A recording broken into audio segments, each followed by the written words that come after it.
le monde. Donc, je ne sais pas si vous m'entendez. Donc, faites signe. Donc, soit OK ou...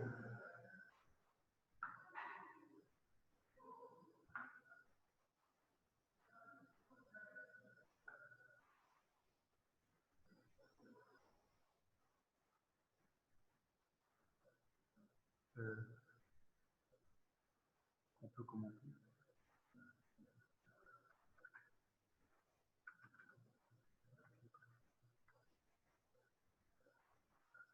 Bonjour. Donc,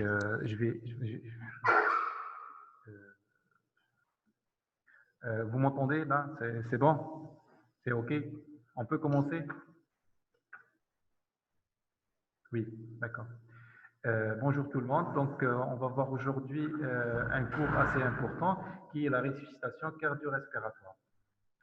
C'est une question à connaître, à maîtriser par tout le personnel médical, paramédical ou toute personne qui travaille ou qui est au contact d'une communauté. L'importance de cette question est du fait que la mort subite constitue un fléau assez important vu les statistiques. Donc, on compte à peu près 200 000 morts aux États-Unis, 50 000 en France. Ce nombre énorme de décès peut être diminué par un protocole de prise en charge standardisé ou bien codifié.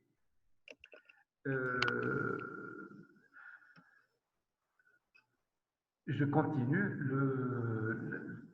La réanimation cardio-respiratoire en elle-même dépend de plusieurs facteurs qui sont l'étiologie de l'arrêt cardiaque, l'âge de la victime ou de la personne concernée par l'arrêt, la durée de la réanimation et la prise en charge, c'est-à-dire la chaîne de survie avec le respect de ces différents maillons.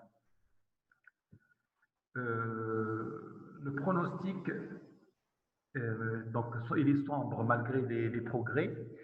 Il dépend de l'identification rapide de l'arrêt cardiaque, la présence d'un témoin, la survenue dans un lieu public, exemple, où vous faites vos courses au marché, donc vous trouvez une victime par terre. Donc, si j'interviens dans l'immédiat, dans quelques secondes, j'aurai un résultat plus efficace, ou donc j'aurai un résultat plus bon que si j'arrive d'une autre chambre ou d'un autre lieu. Le massage cardiaque externe débuté par le témoin, le respect de la chaîne de survie et le rythme initial, c'est-à-dire le malade présente un rythme choquable, c'est-à-dire c'est une fibrillation ventriculaire ou une tachycardie ventriculaire, ou bien c'est une asystolie. Donc, est-ce que je peux faire la défibrillation ou pas? D'où l'intérêt de la disponibilité à portée de main des défibrillateurs. Donc, ailleurs, ils ont dans les grandes surfaces des défibrillateurs semi-automatiques. Donc, ils détectent le trouble du rythme et ils déclenchent un choc.